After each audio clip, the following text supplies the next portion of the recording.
12시 많은 참여 바랍니다.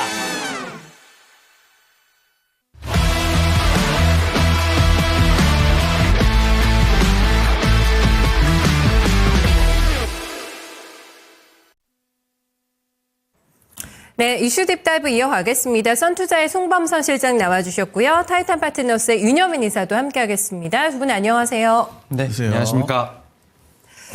네, 오늘도 두 가지 이슈로 얘기 나눠볼 텐데요. 첫 번째 주제 같이 확인해 보시죠. 네, 예상보다 빨리 온 유리기판 시대라는 타이틀을 붙여봤는데 유리기판 그래 좋은 건 알겠어. 내 꿈의 기술이긴 한데 상용화는 언제일까? 여기에 대한 물음표가 붙으면서 약간 좀 망설이는 사이에 시세는 너무 멀리 달아나 버렸습니다. 그래서 지금 잡기에는 너무 고점 중가라는 생각을 하게끔 만드는 위치에 온 상황인데 여기서 좀 얘기를 조금 해볼게요, 이사님. 그 상용화라는 거 요즘 굉장히 민감한 이슈지 않겠습니까? 네. 근데 유리기판이 생각보다는 기술이 많이 진보가 돼 있는 상태인가 봐요, 현재? 네, 일단 뭐 상용화 관련돼서는 올해부터 얘기가 좀 나오고 있는 상황이기 때문에 2030년보다는 좀 상당히 좀 빠르게 어쨌든 왔다라고 좀 생각이 들고 있고요. 지금 이제 사실 유리기판 관련돼서 어떻게 보면은 좀 도화선이 됐던 것이 그 CES 2025에서 예.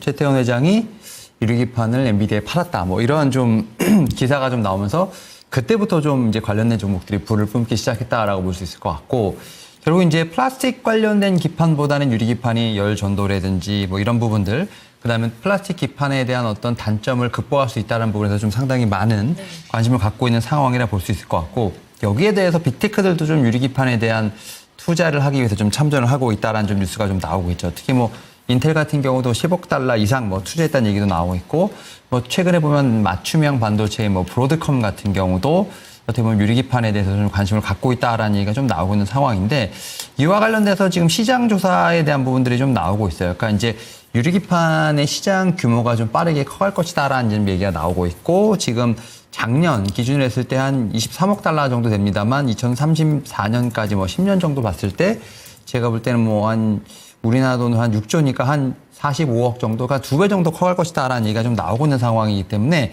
유리기판 시장도 상당히 빠르게 커가고 있다라고 좀 생각이 들고 있고요. 그런 가운데 이제 관련된 종목들에 지금 말씀하셨던 것처럼 좀 급등락이 좀 나오고 있다라고 볼 수 있을 것 같은데 결국 이제 반도체 내에서 저는 약간 순환매 차원으로 이렇게 좀 돌고 있지 않나라고 좀 생각을 하고 있는데 그와 관련돼서 뭐 SKC 뭐 가장 당연히 앞선다라고 볼 수 있을 것 같고 여기에 더해서 뭐 삼성전기라든지 LG 이노텍 같은 이제 회사들도 좀 유리기판 사업에 좀 참전을 하고 있다라고 보시면 될 것 같아요. 그런 측면에서 봤을 때 말씀하셨던 것처럼 어떻게 빠르게 좀 상용화 될 것이냐라는 부분에 있어서 지금 인텔 같은 경우 2030년을 말씀을 하셨는데 지금 SKC 앱솔릭스 같은 경우는 올해 지금 이제 빅테크들과 지금 논의를 하면서 양산을 할 것이다라는 얘기가 나오고 있고 삼성전기 같은 경우도 2027년 얘기가 나오고 있고 LG이노텍 같은 경우도 지금 올해부터 시제품 양산이 일어나는 것으로 얘기가 나온 상황이기 때문에 우리나라 기업들은 이미 이제 올해 말부터로 좀 약간 이 상용화에 대한 부분을 좀 앞당기고 있는 상황이기 때문에 시제품 정도는 많이 나올 것 같네요. 네, 그런 측면에서 봤을 때 확실히 좀 상용화에 대한 부분이 빠르게 좀 앞당겨지지 않나라는 좀 생각을 하고 있고요. 그런 측면에서 지금 반도체 같은 경우는 맞춤형 반도체에 대한 부분들이 좀 올라오는 상황에서 이 유리기판과 관련된 어떤 제가 볼 때 수요가 늘어나지 않을까라는 좀 이런 부분이 나오고 있는 상황이기 때문에 이러한 부분들이 좀 시세를 좀 더 빠르게 좀 주가상으로 내고 있지 않나라고 좀 생각을 하고 있고 결국 양산에 관련된 부분들은 조금 늦을 수 있겠습니다만 시제품을 통해서 어쨌든 빅테크들과 계속해서 논의를 하고 관련된 맞춤형 유리기판을 만들 수 있는 어떻게 보면 시기는 올해 말부터. 네. 그러다 보니까 지금 주가가 좀 빠르게 반응하고 있지 않나라는 좀 생각을 하고 있습니다. 네. 아, 진짜 이거를 유리기판 관련주를 보면 일단은 근데 움직임은 테마성의 움직임을 많이 띄고 있는 상황이잖아요. 네, 요거를 그러면 테마 쪽으로 보는 게 맞다고 보십니까? 아니면은 조금 더 깊이 들어가서 봐야 된다고 보세요? 저는 일단은 테마성으로 지금 움직이는 부분도 있겠습니다만 네. 지금 상황에서 보게 되면 저는 좀 연말을 좀 기대를 하면서 오히려 눌릴 때마다 좀 눌림목을 좀 매수를 하는 타이밍을 좀 봐야 되지 않을까 생각을 네네. 하고 있고 그러다 보니까 테마로 움직이는 종목들보다는 대장주 내지는 조금 숫자가 나올 수 있는 종목들에 대한 관심이 필요하지 않을까 생각하면서 움직임에 대한 부분보다는 네. 결국 이제 앞을 보면서 약간 중장기적으로 투자할 수 있는 그러한 방향성이 맞지 않을까 생각하고 있습니다. 네. 알겠습니다. 기술 많이 끌어올려진 것 같은데요. 네, 시제품도 많이 나온다고 하고, 물론 상용화까지는 여러 가지 단점을 또 보완해야 되는 시간이 조금 딜레이가 있겠습니다만은 생각보다는 빠르다. 그리고 테마 단의 움직임이 보여주는 종목보다는 조금 더 실체가 있는 종목으로 압축하는 게 중요하다라고 얘기해줬기 때문에 잠시 후에 이사님의 네, 종목 체크 한번 해보도록 하겠습니다. 테마냐 아니냐 지금 의견이 분분해서 제가 먼저 이사님께 여쭤봤어요, 실장님. 네, 실장님의 의견은 어떠세요? 저는 뭐 단기적으로 보면 테마로 볼 수 있겠지만 뭐 5년, 10년 이렇게 보면은 우리가 좀 기술의 방향이 나아가는 방향이다. 그러니까 장기 완전 초장기로 투자하실 분들은 계속 가져가셔도 괜찮겠다. 근데 이제 뭐 초장기로 하기 힘드신 분들은 테마로 볼 수도 있겠죠. 왜냐면 뭐 워낙에 최근에 모멘텀이 살아나고 이런 부분들이 있기 때문에. 그런데 저는 왜 장기적으로는 방향성은 맞다고 보면은 지금 엔비디아가 최근에 나왔던 것이 블랙웰이죠. 블랙웰. 근데 이제 블랙웰을 뭐 마이크로소프트라던가 뭐 구글이라던가 아마존, 메타 등등에 납품을 했습니다. 네. 만들어가지고. 근데 납품을 했는데 다시 환불이 들어와요. 왜 환불이 들어올까요? 그거는 발열 문제 때문에. 블랙웰에서 이제 우리 컴퓨터 같은 거, 핸드폰이나 이런 거 오래 쓰면은 장시간 쓰면은 막 뜨겁습니다. 뜨거워가지고 옛날에는 배터리가 굉장히 좀 안 좋을 때는 배터리가 막 핸드폰에 있는 배터리 막 터지기도 했어요. 네. LG 화학 옛날에 제가 20년 전에 거 터지고 했는데 요즘은 그런 거 잘 없죠. 핸드폰 배터리 터지는 건 잘 없는데 아무튼 이제 발열 문제 때문에 뜨거워지는 게 문제인데 이게 이제 기판과 또 관련이 있는 거죠. 기존의 플라스틱 기판, 뭐 실리콘 기판 같은 경우는 두껍죠. 두껍다 보니까 이 발열 문제에 대해서 굉장히 취약합니다. 자, 상대적으로 유리기판은 두께가 얇기 때문에 이런 발열 문제에 대해서 굉장히 편하다라는 것들이 나오고 있어서 최근 뭐 마이크로소프트나 아마존 같은 회사들이 지금 뭐 기존에 이런 옛날에 쓰던 거 호퍼 구형 버전 이런 거로 다시 돌아간다고 하는 와중에 블랙웰을 살리기 위해서는 어쨌든 최신형 버전을 살리기 위해서는 유리기판으로 갈 수밖에 없다라는 시각이 되는 거죠. 자, 그렇기 때문에 어느 정도 방향성 우리가 뭐 3년, 5년, 엔비디아도 가만히 안 있을 것 같아요. 엔비디아도 본인의 생존의 기로에 서 있기 때문에 블랙웰을 팔아야 그래야 엔비디아가 사는 거죠. 그렇기 때문에 결국은 유리기판을 밀어줄 수밖에 없다라는 측면이고 SKC가 이제 미국 조지아주에 해가지고 양산 공장을 준공을 했죠. 자, 그러면서 굉장히 많은 제품들을 좀 양산할 수 있겠다. 그래서 2025년 상반기를 목표로 하고 있긴 한데 좀 아직까지는 좀 어렵지 않을까라는 시각이 많습니다. 자, 그리고 삼성전기 같은 경우도 삼성전기가 잘하는 건 원래 MLCC 이쪽이잖아요. 근데 이제 기존의 공법이 TSV 공법입니다. 그래서 반도체에다가 미세한 구멍을 뚫어가지고 전통적으로 하는 그런 건데 이거를 활용해서 TGV 공법이라고 유리기판에 구멍을 뚫어서 통과시키는 건데 이거를 하면은 유리기판 유리다 보니까 좀 깨지기 쉽다라는 특성 이런 점들 때문에 좀 취약하다. 이거를 아직 보완해야 된다라는 말이 나오고 있어요. 그래서 아직은 좀 어렵지 않을까라는 생각도 드는데 어쨌든 삼성전기 같은 경우는 이런 것들을 원래 잘하던 회사기 때문에 TSV 공법이라든가 이런 TSV 공법 그래서 이번에 유리기판 쪽으로도 적용을 좀 잘할 수 있지 않을까 지금 개발 중이다라고 판단하고 있고요. 저는 뭐 올해 양산은 좀 어려울 수도 있겠지만 뭐 LG 이노텍도 양산한다고 하네요. 올해. 근데 이제 이게 지금 선포를 한 것과 삼성전자도 그렇잖아요. 삼성전자도 콜테스트 엔비디아의 뭐 HBM3 콜테스트 연말까지 하겠다 했는데 뭐 그냥 흐지부지 돼버리는 약간 이런 느낌. 그래서 이게 지금 현실성 있는 건지 일단은 SKC 같은 경우는 미국 상무부로부터 7,500만 달러를 지원금을 보조금을 받았습니다.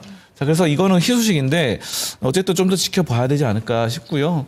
장기적으로 보면 방향성은 맞기 때문에 여러분들이 장기 투자로 뭐 SKC라던가 아니면 필옵틱스 등등 하시면은 이 방향성은 맞다라고 좀 말씀드리겠습니다. 네. 방향성은 너무나 명확한데 양산의 시점하고 더 중요한 거는 실장님 완성도가 될 것 같아요. 약간 또 긴가민가합니다라는 얘기를 조금 많이 해주셨기 때문에 얼마나 완성도 높은 시제품이 나올 것인가 요거에 좀 포커싱을 맞추게 되면서 종목을 한번 확인을 해보셔야 될 것 같은데 두 분의 의견 조금 비슷하셨거든요. 네, 종목을 보는 눈도 좀 비슷하실지 네, 탑픽 종목 확인하겠습니다. 네, 먼저 윤여민 이사의 종목은 대장주죠. 네, SKC를 골라오셨고요. 네, 실장님의 종목은 LHB 테크놀로지. 둘 다 워낙에 대장주다운 면모를 좀 플레이를 보여주고 있는 상황이어가지고요. 최태원 회장이 말하기 전에 올 초에 SKC가 이산이 10만 원에서 시작했는데 지금 17만 원 와 있거든요. 네. 네, 포인트 봐주세요. 네, 일단은 SKC가 아무래도 가장 큰 수혜가 되지 않을까라는 좀 생각을 하는데 사실 이제 SKC 같은 경우는 동박이 주력이었던 회사죠. 근데 이제 동박 사업 같은 경우는 전기차 어떤 캐짐에 대한 부분에서 상당히 좀 애로사항을 겪고 있는 반면에 지금 이제 유리기판 앞에서 말씀드렸던 건 이제 유리기판 같은 경우는 시장이 커져가고 있다라고 좀 얘기가 나오고 있고 뭐 이제 실장님 말씀하셨습니다만 앱솔릭스 같은 경우는 사실은 미국 정부로부터 생산 보조금, 여기에 또 연구개발 보조금까지 어쨌든 2번을 받은 셈이죠. 그러니까 지금 1억 7,500만 달러를 좀 확보한 상황이기 때문에 이와 관련돼서 확실히 좀 증설에 대한 부분뿐만 아니라 뭐 연구개발에 관련된 부분을 좀 더 드라이브할 수 있지 않나 생각을 하고 있고 이미 이제 조지아주에 어쨌든 양산 공장을 준공했고 또 이제 제가 볼 때 이 공장까지 추진하고 있는 상황이기 때문에 당연히 좀 수혜가 예상된다라고 볼 수 있을 것 같은데 그런 측면에서 봤을 때 SKC가 저는 대장주라고 생각을 하고 있고 대장주를 좀 보는 게 좀 맞지 않을까 생각합니다. 다만 말씀하셨던 것처럼 지금 8만 원, 9만 원대 대비해서 2배가 좀 급등한 상황이기 때문에 네네. 지금 상황에서 제가 볼 때는 전고점까지 얼마 남지 않았습니다. 한 20만 원 정도밖에 20만 원이라고 봤을 때는 거의 한 20% 정도밖에 남지 않은 상황이기 때문에 예. 오히려 이 종목에 대한 관심을 좀 두면서 눌림목이 좀 나올 때마다 좀 공략해보는 게 어떨까 생각을 하면서 오히려 저는 SKC가 좀 대장주로서 제가 볼 땐 이 종목만 제가 볼 땐 체크해볼 필요가 있지 않을까 생각하고 있습니다. 아, 만이라고 하셨어요. 이 종목만. 네, 별도라고 얘기하셨는데 그럼 눌림목에 들어가서 팔아야 되는 가격대는 어느 정도? 저는 한번 전고점을 트라이 할 수 있지 않을까라는 20만 좀, 원? 네, 생각을 하면서 네. 계속해서 좀 눌림목에서 좀 저는 공략해볼 필요가 있지 않을까 생각하고 네. 있습니다. 네, 요것만 테마단이 아니라 조금 더 실체 있는 종목으로 확인해 볼 수 있다. 편안한 매매가 될 만한 종목을 가져오신 것 같고요. 실장님, LHB 테크놀로지는 가격이 되게 많이 오르진 않아서 네, 많이 부담스럽진 않으실 것 같긴 하네요. 네, HB 테크놀로지는 사실은 뭐 유리기판 쪽의 대장주는 아닙니다. 네. 대장주는 앞서서 말씀하셨던 것처럼 SKC라던가 뭐 피로틱스라던가 이런 종목들이 좀 대장의 노릇을 하고 있었던 건데 제가 이 종목을 고른 이유는 오늘 뭔가의 모멘텀이 좀 나타난다는 것이죠. 왜냐하면 SKC는 오늘 같은 경우 마이너스 대를 마이너스 1.4%대 기록하고 있는데 HB 테크놀로지는 오늘 플러스 2.5%대로 약간 이 차트를 보시면은 깜빡깜빡거려요. 그러니까 올라갔다 떨어졌다 올라갔다 떨어졌다. 그만큼 약간 모멘텀이 어느 정도 느껴지는 상황이다. 그래서 이런 점들을 좀 주목을 해봤고요. 유리기판 검사 장비 품질을 인정을 받고 있는 회사입니다. 기존에 디스플레이도 잘하고 있고 그리고 2차 전지 쪽으로도 원래 좀 잘하고 있는 그런 회사예요. 자, 그래서 이번에 이제 HB 테크놀로지가 2 마이크로미터 밑이나 아니면은 2 마이크로미터나 아니면은 뭐 10 마이크로미터 이런 패턴 검사기 이런 것들로 좀 잘 되고 있거든요. 그래서 레이저 리페어라던가 공정 난이도가 높은 이런 유리기판 생산에서의 핵심적인 역할을 좀 할 것이다라는 전망이 나오고 있습니다. 자, 그리고 차트상의 흐름을 보면은 지금 뭐 장기 이동 평균선이라고 할 수 있는 120일 이동 평균선을 최근 돌파했어요. 그래서 저는 사실상 뭐 이렇게 좀 많이 올라 있는 기업보다는 이제 뭐 장기 이동 평균선 60일 이동 평균선은 1월 6일 날 돌파를 했고 이제 120일 이동 평균선은 1월 7일 날 돌파를 했는데 그 뒤로 막 급등이 나오기보다는 약간 쉬어가는 흐름입니다. 자, 그래서 120일선 약간 위에서 정배열로 나타나는 수순인데 이런 점들이 좀 더 약간 오늘의 기준에서 좀 모멘텀이 좀 살아나지 않을까. 좀 저는 그렇게 봐요.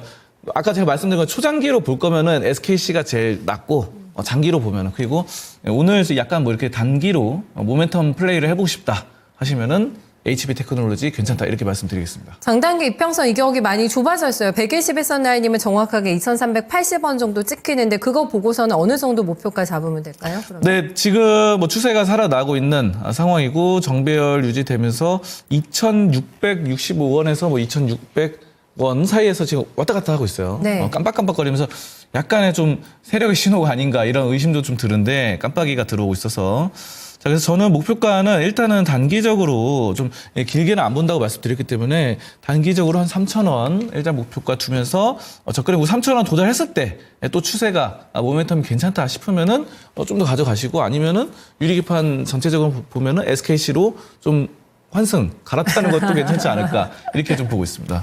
네, 알겠습니다. 그러니까 이게 어떻게 전략을 잡느냐에 따라서 종목 보는 눈은 좀 달라질 것 같다라는 생각이 들거든요. HB 테크놀로지는 일단 1차 목표가 3,000원만 확인해 보시면 될 것 같네요. 네, 두 번째 주제로 넘어가겠습니다. 네, 두 번째는 저희가 트럼프 관세 장벽 2차 전지 오늘 괜찮잖아요.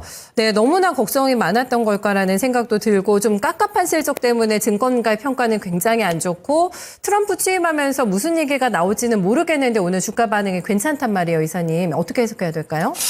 네, 일단은 말씀하셨던 것처럼 자동차, 그다음에 이차전지 쪽에서는 좀 걱정이 많죠. 아직 뭐 트럼프 당선인의 입에서 나온 말은 아닙니다만 인수위에서 여러 가지 좀 얘기 나왔고 결국 IRA를 좀 건드린다는 얘기가 좀 있는 상황이고 좀 이 부분을 조금 더 넓게 보면 결국 이제 에너지 정책과 관련된 부분들이 좀 제가 볼 때는 신경이 쓰이는데 국가 에너지 비상사태를 선포할 것이라는 좀 얘기가 좀 상당히 많이 나오고 있고 뭐 그러다 보니까 조금 이제 좀 범위를 좀 넓혀보게 된다고 하면 이제 뭐 바이든 행정부가 시행했던 연방 토지 그다음 뭐 해상 시추 제한 철폐하고 전기차 촉진의 어떤 정책을 중단하겠다 뭐 이런 얘기가 좀 나오는 상황이기 때문에 사실 좀 더 올려보면 지금 자동차 업계도 상당히 좀 긴장을 많이 하고 있다라고 보시면 될 것 같아요. 특히 이제 사실은 이 뭐 일론 머스크의 어떤 테슬라보다는 뭐 제너럴 모터스라든지 이제 어떤 일반 지금 내연기관 차들 같은 경우가 보조금을 좀 더 많이 어떻게 보면 의존하고 있는 상황이기 때문에 그런 측면에서 자동차 업계에 대한 타격도 상당히 크지 않을까라는 좀 얘기가 나오고 있는데 또한 또 반대로 얘기가 나오는 거 보게 된다고 하면 사실은 이 트럼프 행정부가 기업에 친화적인 노력을 하는 상황에서 뭐 무조건 자동차 업계에 좀 좋지 않은 어떤 그러한 부분을 영향을 줄 수 있을까라는 좀 어떤 그런 퀘스천도 있는 상황이기 때문에 네네. 일단 의견은 좀 상당히 엇갈린다라고 좀 볼 수 있을 것 같고 결국 그런 측면에서 행정명령에 대한 부분을 좀 분명히 체크해 볼 필요가 있다. 뭐 이렇게 생각합니다. 다만 이제 이 지금 미국에서 봤을 때 전기차 시장 같은 경우는 작년에 워낙 좋지 못했기 때문에 올해는 그거보다는 좀 더 성장하지 않을까라 좀 예상이 나오고 있고 특히 작년 11월부터 보조금에 관련된 폐지는 미국 내에서도 분명히 나왔습니다. 네. 나왔습니다만 그래도 시장 자체에서 봤을 때 전기차의 판매량이 조금씩은 올라오는 모습이 좀 나오고 있다라는 좀 생각에서 봤을 때 오히려 시장이 작년 같은 경우가 좀 바닥이 아니었나라는 좀 생각을 하고 있고요. 뭐 그런 측면에서 뭐 오늘 좀 2000년 관련 리포트도 나왔습니다만 이런 어떤 악재의 부분을 주가들은 충분히 좀 반영을 하지 않았나. 결국 그러다 보니까 지금 뭐 트럼프 행정부에 대한 염려는 있습니다만 그럼에도 불구하고 주가 자체는 이미 다 선반영을 했다라는 어떤 그러한 좀 인식이 또 강하기 때문에 그러한 측면에서 저는 오히려 행정명령과 주가의 방향성은 다를 수 있다. 이렇게 좀 말씀드릴 수 있을 것 같습니다. 이해가 갑니다. 그래서 오늘 이렇게 반응이 나오는 네. 거라고 해석을 해주셨고, 그리고 저희가 아는 악재는 더 이상 악재가 아니다. 악재로서의 네. 효력을 조금 발휘하기 힘들 수도 있지 않을까라는 생각이 들면서, 그럼 2차 전지는 바닥은 확인했다는 확실하게 조금 어느 정도 인식할 수 있다라는 말씀이신 거죠? 네, 오늘 뭐 확인? 리포트를 봐도 네. 그렇고 대부분의 이제 애널리스트 같은 경우도 확실히 좀 바닥은 확인 잡았다. 확인 잡았고 이제 실적 관련된 부분에 좀 확인이 좀 필요하긴 합니다만 2, 3분기부터는 턴어라운드가 예상된다라고 좀 생각하면 될 것 같습니다. 네, 알겠습니다. 중국으로 또 가보면은 중국에서 실장님 보니까 전기차 관련 ETF하고 뭐 관련된 주식들이 많이 빠지더라고요. 네, 근데 우리 증시는 지금 트럼프 취임 앞두고 올라오고 있는 상황, 이런 것도 조금 비교해서 볼 수가 있을 것 같고 지금 바닥을 잡았다, 바닥은 잡았는데 그럼 올라가는 게 어느 정도 힘있게 올라갈 것인가, 연속성이 있을 것인가, 강도 이런 거에 대해서는 많은 또 의문들을 표하고 있는 상황인데 실장님 2차 전지 뷰 한번 들어볼게요. 네, 중국이 좀 떨어지는데 상대적으로 우리가 좋다라는 거는 일단은 트럼프의 관세 정책이 우리에 좀 더 유리하게 작용한다 이렇게 좀 판단이 되어지고요. 일단은 중국을 많이 견제를 하죠. 뭐 생물보안법도 그렇고 드론 같은 경우도 중국이 뭐 못하도록 막아버리는 미국의 정책. 유럽도 마찬가지예요. 유럽도 중국을 많이 관세를 부과하기 때문에 그래서 이번에 보면은 트럼프 당선인이 뭐 오늘 취임하죠. 오늘 1월 20일 취임에 이제 대통령이라 불러야겠네요. 트럼프 대통령이 이제는 어떻게 하느냐. 중국에는 뭐 60% 이상의 뭐 관세를 부과합니다. 근데 상대적으로 한국에는 뭐 그 정도는 아니다. 지금 뭐 대략적으로 예상되는 게 뭐 2%, 5%, 10% 뭐 이 정도 많아도 뭐 20% 되지 않을까 뭐 이런 예상이 되고 있는데요. 자, 그래서 중국 대비 우리가 이제 좀 더 유리할 것이다라는 생각이 들고요. 그리고 이제 취임을 하고 처음에는 이제 협상력을 높이기 위해서 이 보편관세를 부과를 하면서 좀 많이 좀 압박을 줄 수는 있겠지만 결국은 이제 한미 동맹이 있기 때문에 그런 것에 따라서 시간이 지남에 따라서 동맹국인 한국에는 관세를 좀 낮춰주지 않을까라는 그런 기대감이 좀 있습니다. 네. 자, 그래서 저도 그렇게 생각하고 있고, 그래서 이제 중국 대비 그렇고 이제 중국의 그 BRD가 우리나라에도 상륙을 했더라고요. 그래서 요즘 광고도 많이 하던데 그런 식으로 중국이 지금 우리나라뿐만 아니라 다 전 세계적으로 BRD가 많이 하고 있는데 그런 것들에 대한 관세를 많이 물린다고 한다면은 어느 정도 테슬라가 좀 살아나지 않을까 뭐 이런 생각도 드네요. 자, 그래서 관세 부과에 대한 저항이 지금 1기 때 같은 경우는 저항이 지금보다는 적었어요. 자, 그래서 여러 가지를 했는데 이런 부분들이 관세에 좀 예전 것들과 좀 비교를 해볼 수 있는 부분이고요. 그 밖에 우리나라가 또 자체적으로 TF를 구성을 했습니다. 정부에서. 그래가지고 정부 기업에서 비상대책 2차 전지 태스크포스 TF를 가동을 해가지고 여러 가지 지금 2차 전지 업계가 좀 약간 눌리고 있고 많이 안 좋은 것들을 좀 살려야 된다.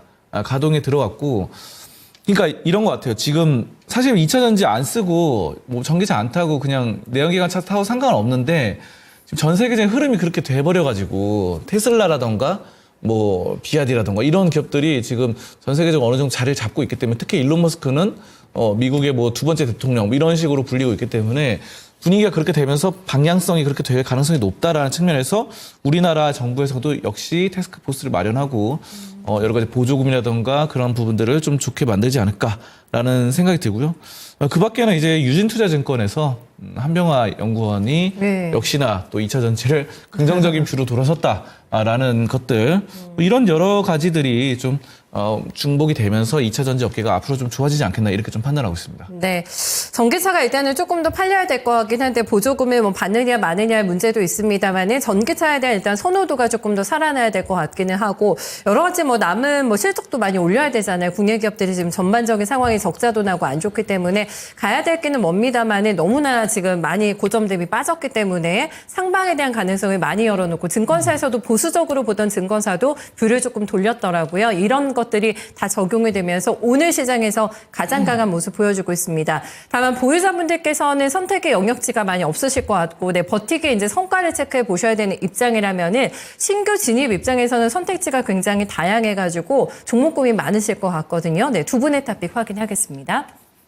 네, 위험인 인사는 오늘 가장 반응이 셉니다. 네, 에코프로 BM을 가지고 오셨고요. 실장님도 네, 동일하게 네, 에코프로 BM을 선택해 주셨습니다. 오늘 장 초반에 7% 넘게 뛰었어요, 이사님. 에코프로 BM. 네, 7% 상승했다고 하지만 전고점 대비해서 거의 5분의 1 토막났기 그렇게 때문에 보면, 맞아요. 예. 사실은 지금의 상승이 어떻게 보면 상승의 초입이라고 보기엔 좀 힘들다. 네. 다만 지금 오늘 아마 가장 이 방송계에서 이름이 많이 거론될 것 같은데 유진투자증권의 한병화 연구원이 뷰를 바꿨다는 건 상당히 큰 의미가 있지 않나. 22개월 만이라면서요? 네, 있고요. 네. 생각이 들고 있고 결국은 모든 지금 산업의 리스크를 다 지금 온몸으로 맞았다. 주가가 다 맞았다는 부분들. 결국 이제 악재가 나오더라도 더 이상 주가가 내려가지 않는 게 결국 바닥이라는 측면이라고 좀 말씀을 드릴 수 있을 것 같고 네네. 결국 이제 어떻게 보면은 트럼프 행정부가 시작됐을 때 2차전지 관련된 얘기가 좀 어떻게 보면 뭐 보조금 관련된 얘기가 나옵니다만 이미 다 선반영을 했기 때문에 네네. 오히려 시장에서는 그런 부분은 오히려 악재라고 생각하지 않고 그 후에 나온 어떤 새로운 것들을 좀 찾으려고 하지 않을까 생각을 하고 있는 상황에서 결국 앞에서 말씀드렸던 것처럼 전기차에 대한 부분들 좀 확대가 지금 시장이 좀 살아나고 있다라고 좀 말씀드릴 수 있을 것 같고 특히 여기에 대해서 에코프로 BM 같은 경우도 지금 4분기를 거치면서 실적이 상당히 좀 많이 깨졌던 부분들이 한 2분기, 내년 2분기, 올해 2분기죠. 한 2025년 2분기부터는 조금 돌아올 수 있다는 얘기가 있는 상황이기 때문에 이제는 흑자 전환에 대한 부분들, 숫자에 관련된 부분들이 좀 기대감으로 작용할 수 있지 않을까라는 생각을 합니다. 결국 4분기 실적 시즌을 통해서 작년 4분기 어떤 실적이 깨진 게 중요한 것이 아니라 결국 올해 몇 분기에, 특히 2분기에 실적 턴어라운드가 가능할까? 뭐 이런 부분을 좀 체크해 보게 된다면 오히려 지금의 주가는 너무나 매력적인 구간이 아닐까라는 좀 생각을 하면서 제가 볼 때는 2차 전지 쪽 관련돼서 뭐 보유하신 분들 상당히 많으시겠습니다만 네. 보유하지 않으신 분들 같은 경우는 지금부터 차분히 담아갈 수 있는 그런 구간이 아닐까 생각을 하고 있습니다. 네, 가격대 얼마 주실지 기대되네요. 그러면 저는 충분히 지금 상황에서 반등을 할 수 있다라고 좀 생각을 하고 있고요.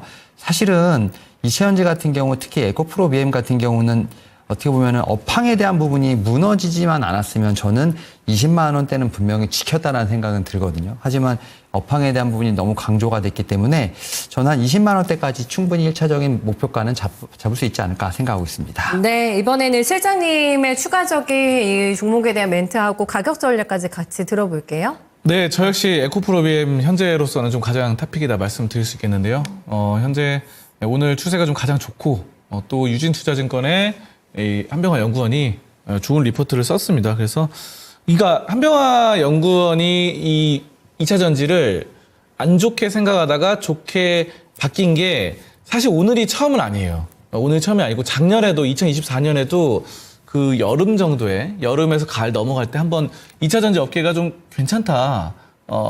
기존에 이제 강력 매도 약간 그런 의견이었으면은 약간 홀딩이나 매수로 전환을 했습니다. 매수로 실제로 전환했는데 작년 9월이나 10월쯤에 그때 제가 그때 방송도 촬영을 했었는데요. 여기 토마토에서.